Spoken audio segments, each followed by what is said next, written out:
Hello. Whoa. So that's another big learning for me. I spent the entire pandemic in meetings on mute. I don't know if anybody else has done that. And I've also learned that it's helpful when you're making a speech to turn on the mic. I hope you're rested. It's going to get a little involved, and I'm going to give you 3 reasons for that. The first is, there's a saying that you should not invite a pastor to pray. I'd like to add to that, you should not invite the son of a pastor to give a keynote address, because you might be here for a long time. That's the first thing. The second thing, in the Lord of the Rings, the Ents. I don't know if you folks here are familiar with Lord of the Rings.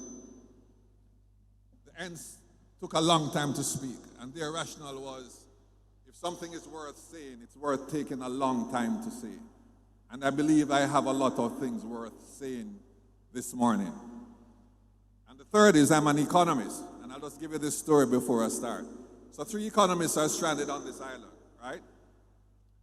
But they find a can of beans, and they're hungry, so they want to open the can of beans. There's a physicist, there's an engineer, mechanical engineer, and there's an economist. 3 different folks. The physicist says, that's easy. Leave it in the sun, it will heat up, explode, and we can get to eat the beans. The mechanical engineer says, no, that's not going to work. What we want to do is to drop a stone on it that will create the pressure, burst it open, and we'll all get to eat. The economist said, you're all such fools. Let us just assume that the can is open and proceed from there. So, please take what I have to say with that in mind. I want to begin by saying that all protocols observed, but you will allow me to pay respects to Vishu Toll and other directors whom I work with. Morris Wilson, outstanding principal of the school, presenters, guest students, and all other distinguished guests here. You'd allow me, I saw Carol Beckford. I want to recognize her outstanding Jamaican. My dear friend Raymond Anderson, another outstanding Jamaican. And my how do I describe you, Erwin? We go back a long time. And he's an outstanding citizen and a patriot, and the country does not work without him. Now, I am grateful for the opportunity to be here with you this morning at the 4th edition of the Sport Heritage Symposium. Congratulations, first of all, to the G.C. Foster College of Physical Education and Sport for having the vision and determination to stage this symposium to the benefit of students and stakeholders across the region.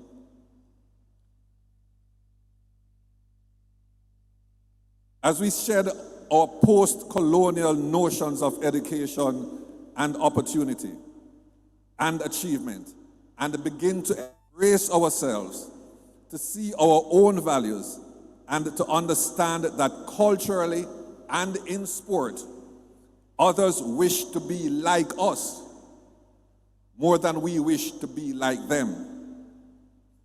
It is my hope that collectively we embrace sport. And I say this because my grandmother used to ask me, when are you getting out of this foolishness in sport and get a job? Right? That we embrace sport as part of our national character and give credence to the pursuit of sport as an athlete, coach, teacher, researcher, administrator, or investor, with the respect that it deserves from ourselves and that is so freely given by others outside of Jamaica. We must at last embrace the value of what the late Jamaican sports journalist Raymond Sharp called the potency and the potential of Jamaican athleticism. In this new paradigm of national self-acceptance, the G.C. Foster College of Physical Education and Sport must now move from the periphery and towards the seeded lanes of choice for our young men and women as preparation for a career in sport. Symposia such as this are an important cornerstone in achieving such a preferred position of choice. Respect, after all, is earned, not bestowed. Again, a tip of the hat to the college for its initiative in this order. I will divide my talk today into two separate but related categories. I will first share my thoughts on the major theme of the symposium, unleashing the potential physical education, sport, health, and wellness for sustainable development.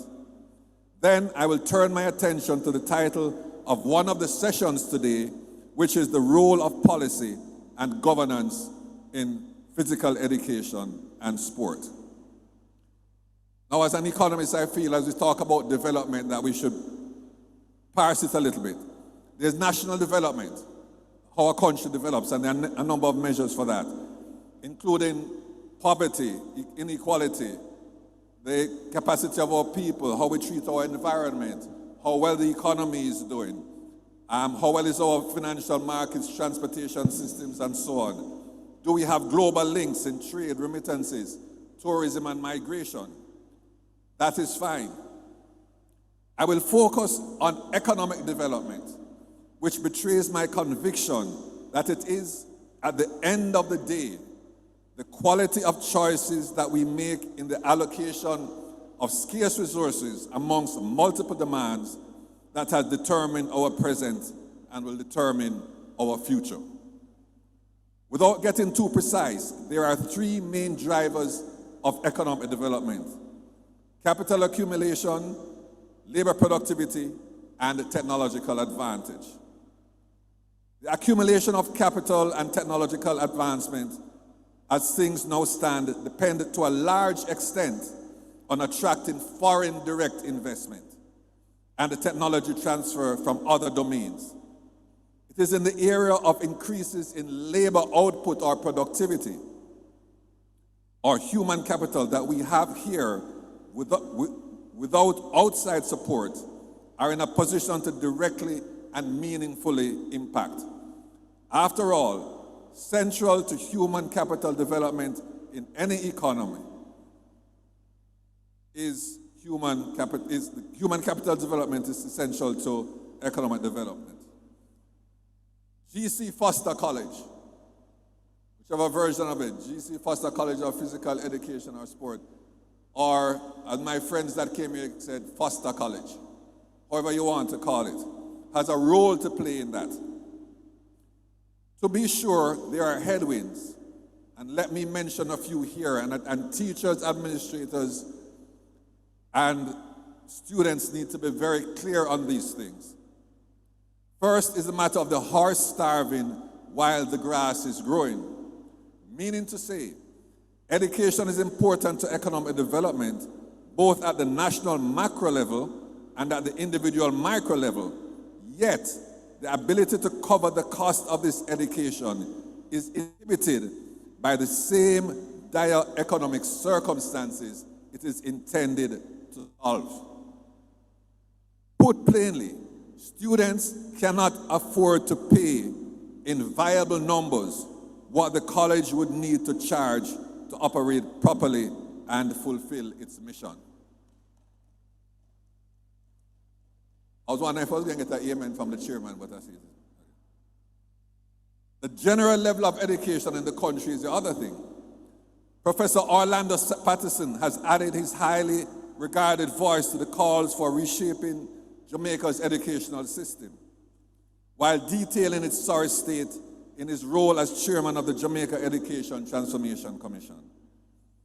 The report lays bare before us the bane of the malaise which deeply infests our educational system, and which is a ghastly dereliction of duty on the part of the state and borders on child abuse.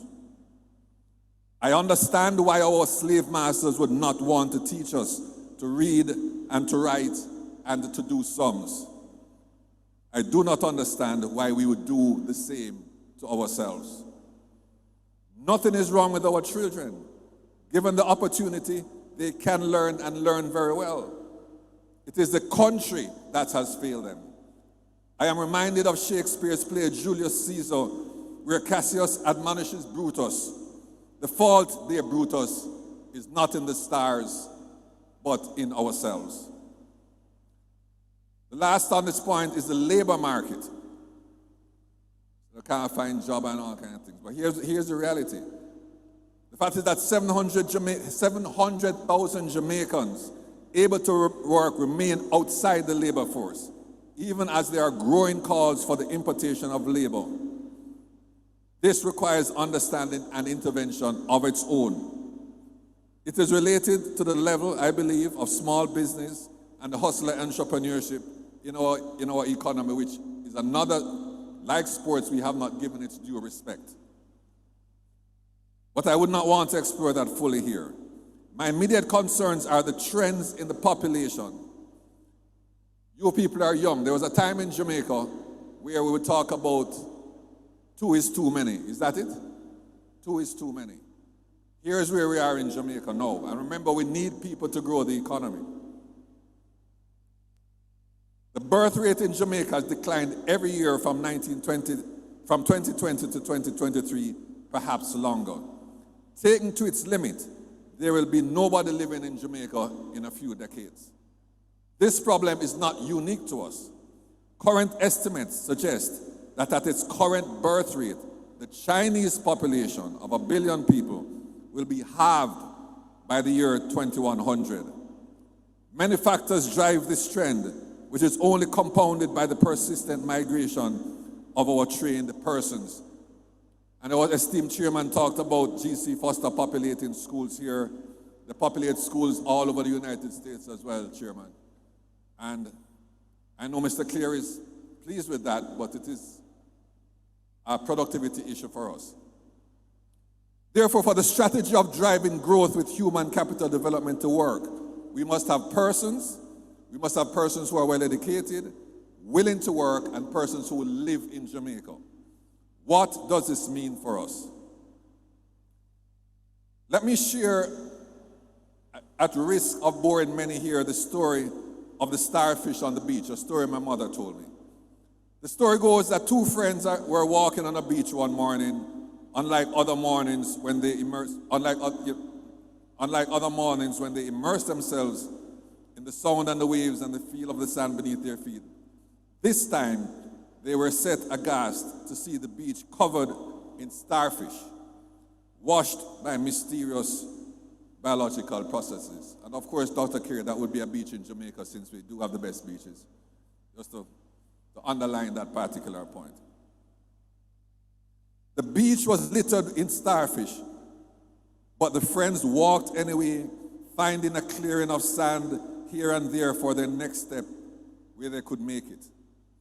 Without warning, one friend started to take up starfish, one at a time, and throw them into the water. Overcome with incredulity and a sense of futility, the other friend asked, "Why are you doing that? It's a waste of time. You can't save them all. Let's just enjoy the walk. What are you doing? What you are doing will not make a difference." At which point, his determined friend took up another starfish, showed it to his bemused companion, threw the creature back into the water, and said, "It made a difference to that one." Now, we here cannot save all, but we can save one, and then another, and another. G.C. Foster, its administrators and teachers can do that.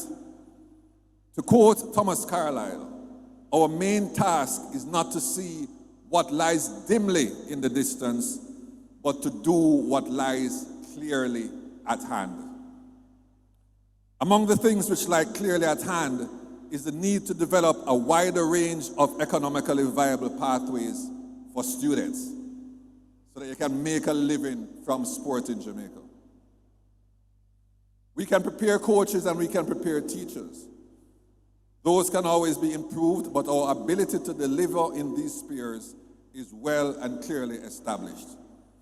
What I would want to encourage is a rethink around the business models of sports associations and teams. We are familiar with coaches and teachers being paid as a job, and coaches and administrators being paid for earnings from their athletes, particularly in track and field. And Coach Wilson, I'm hoping you can confirm that you do make a lot of money from coach. You're not willing to do that? I will take that as a yes, sir. All right.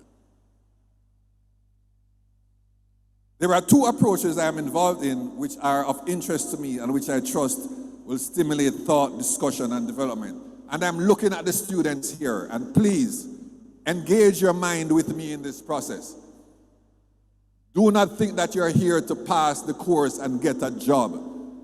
Jamaica needs your mental capacity, your imagination, your problem-solving skills. It's not put on the uniform, go to class, pass the exam, hopefully by studying, and then getting a job. We need your intellect to address the nation's problems. First, as director of the Mount Pleasant Academy, I believe the initiative to develop a business model around the education, football development, exposure, and sale of players at scale, informed by what we have seen with Bibi Gardner, Harborview as a young player, through the Phoenix Academy and others, as a few examples, is a good thing for the country that needs to be embraced and replicated. It is not a perfect system, however. There are many business problems to be solved in this model. How do you choose players to invest in? How do you fund the investment? How do you treat players who don't get professional contracts? What are appropriate legal arrangements for minors, especially as it regards locking in any future return on investment? Graduates from this institution should be wrestling with issues of this nature. Second, the 2034 Olympic Winter Games will be in Park City, Utah in the US. One of the home tracks of the Jamaica bobsleigh team in a sport where familiarity with the track yields big dividends. And we have seen again in the recently concluded Youth Olympic Games that home track advantage matters. As the Jamaica Bobsleigh and Skeleton Federation is detailing a plan for a podium finish in 2024, interesting options have come up when considering how to fund the endeavor. A basic program for a bobsleigh team costs about $250,000 a season, which we fund largely through sponsorships. And thank you again, Mr. Teff Carrington. It's a private interaction. But he does, he sponsors many things, yes. Now, maybe, but the truth is to go to where we want to be, we're going to require $1.5 to $2 million annually.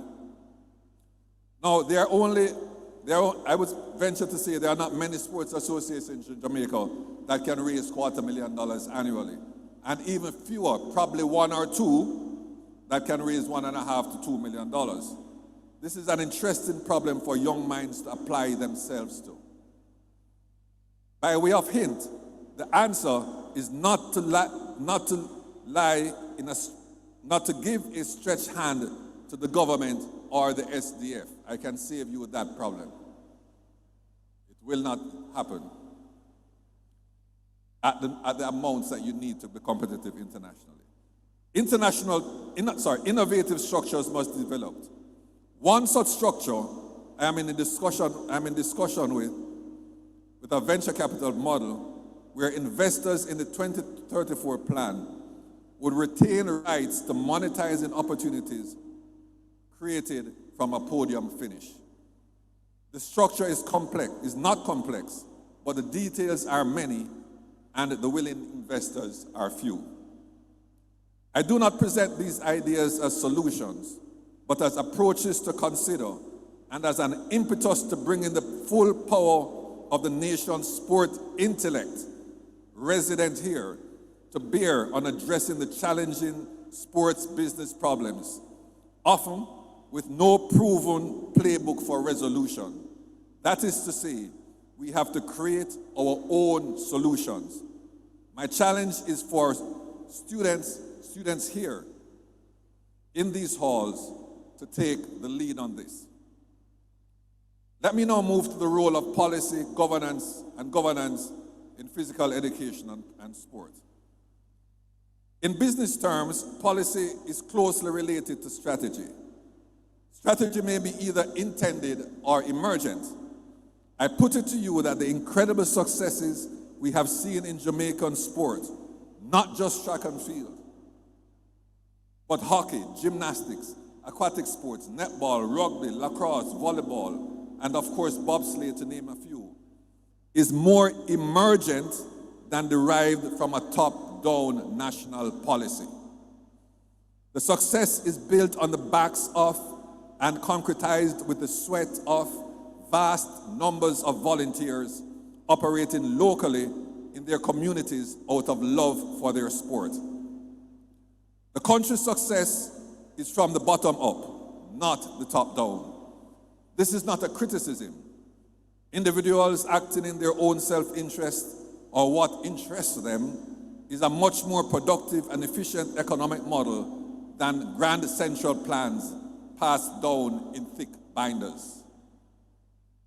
The Gleaner of January 10, 2024 carried an article entitled Grand Cost of Gala, in which Dr. Sonja Stanley Nia, Cultural Studies lecturer at the University of the West Indies, made a point in culture which is equally applicable to sport, and I want you to hear her out. She said, as a country with relatively few resources invested in cultural work, cultural preservation, cultural infrastructure, cultural events, Jamaica is globally recognized as a cultural superpower. Stanley Nia said, with relatively low investment in culture, this status was achieved on the backs of ordinary Jamaicans who have been the vessels carrying cultural assets and memories for generations. Case in point, Bob Marley. Of course, when his movie comes out, all the politicians dress up and go to the premiere. But let me not digress. While I laud the volunteer spirit, I would also like to stress the importance of professionalizing sport administration. The idea, for example, of a general secretary, Raymond, follow me, being paid and paid well and held to delivering results should not be offensive and should be another viable pathway for graduates of this institution. Volunteering is essential to existence, but professionalism is essential to excellence. I hope to myself as we received visits from Trinidad and Tobago officials, keen on learning the policy and planning structures that have driven Jamaica's sporting success, that someone would be gracious enough to point out to them that the secret sauce is in a national psyche, chiseled from our experiences, where from Norman Manley, I don't know if people know that Norman Manley was an outstanding schoolboy sprinter. I hope that is not lost on, right? Outstanding schoolboy sprinter. Okay. Wins McKinley Roden Carr, and if you don't know who those are, we have another class that we need to set up, Mr. Principal. G.C. Foster, the man himself, to current high performance. I'm getting a feedback now. Okay. To current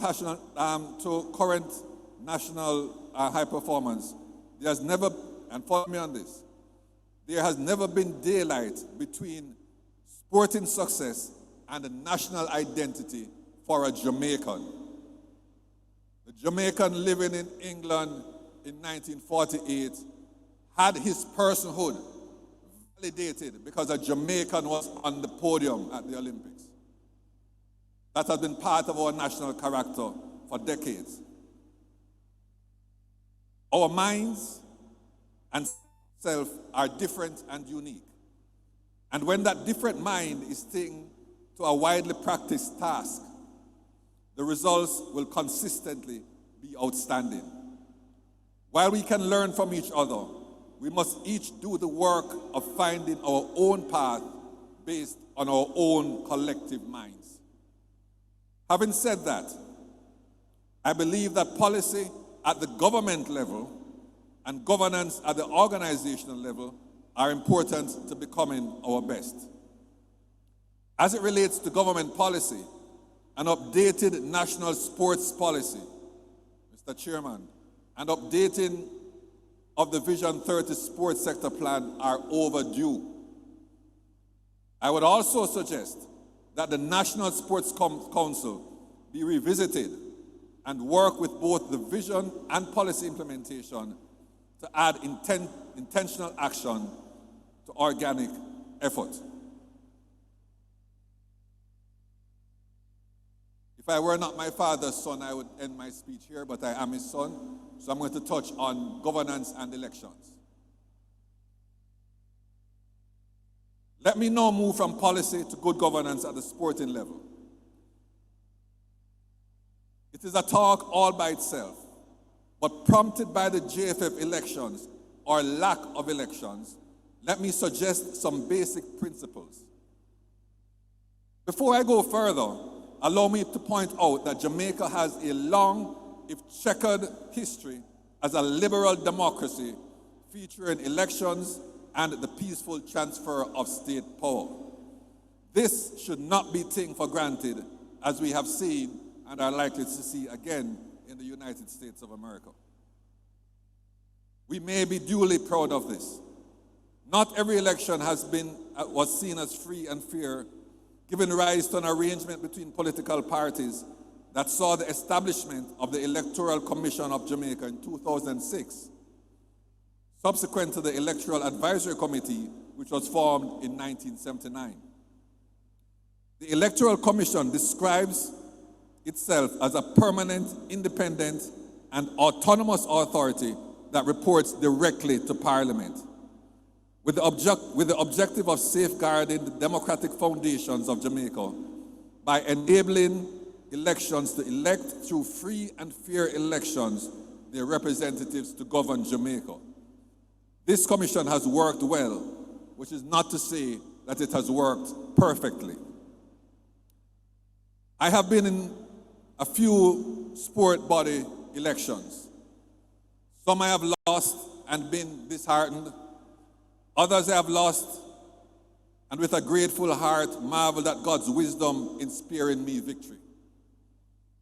What I'm about to suggest comes from extensive experience in sports policies and having witnessed and experienced firsthand the malignant infestation of our most noble institutions.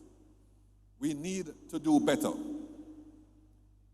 Fortunately, the modus operandi of the Electoral Commission of Jamaica provides a good, though outsized model of how we should organize ourselves to conduct fair elections in sporting bodies in Jamaica. Electioneering is combat. It is difficult and it brings out the worst in men. A good system of elections should not seek to instill morals that is out of scope, but rather to establish basic rules to which all must adhere despite personal immorality or morality. Notwithstanding the calls for more civil public discourse by former Prime Minister P.J. Patterson and current Prime Minister Andrew Holness should reverberate in the campaign meeting rooms of our sporting leadership candidates. Here are some basic rules we should be able to agree on. 1, the body overlooking an election should be actually independent and without interest or the appearance of interest in the success or failure of any candidate. The voting list should be finalized by the body responsible for overseeing the election based on the applicable sections of the body's statutes, not who you want.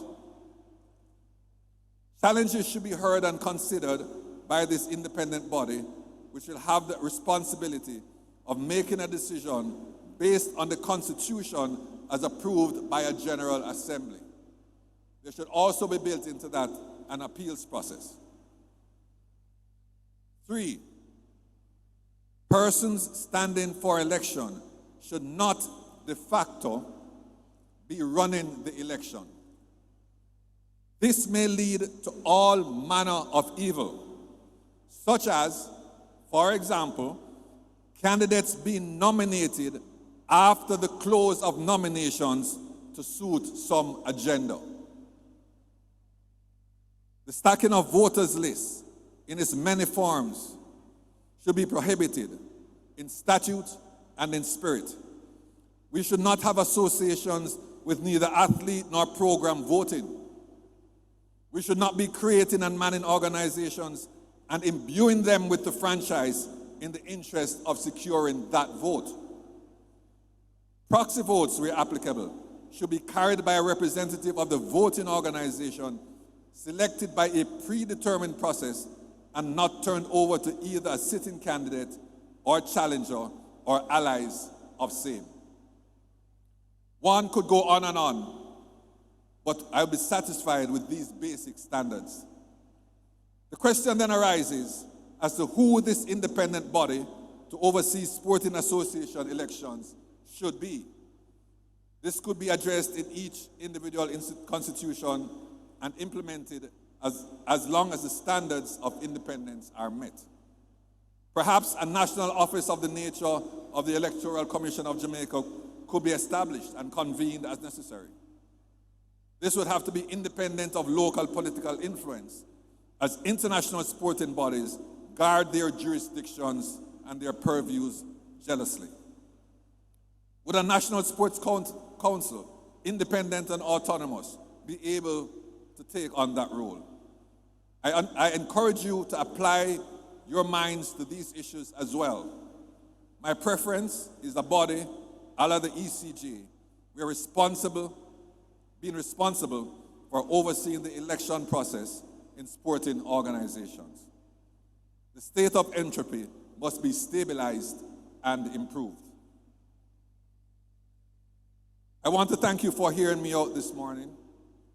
The challenges are many, but not beyond the capacity of those in this conference to adequately address. Thank you and walk good.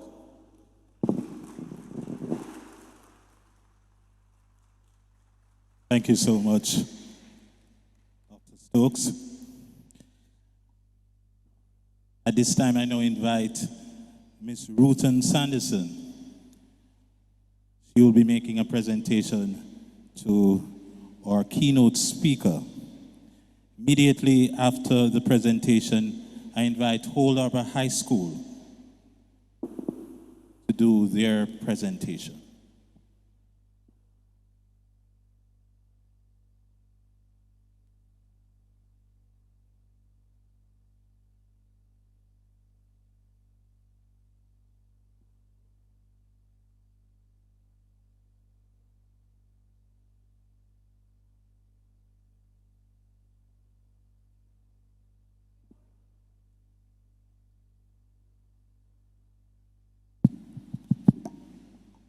Good morning, ladies and gentlemen. Mr. Stokes, on behalf of the GC Foster College of Physical Education and Sport, our sponsors, and all our guests, we thank you for delivering such an impactful presentation at our 4th edition Sports Heritage Symposium. We know that your message will resonate with us so that we can continue to use it to embrace sports across the world. We give you this gift to express just a fraction of our appreciation. Thank you.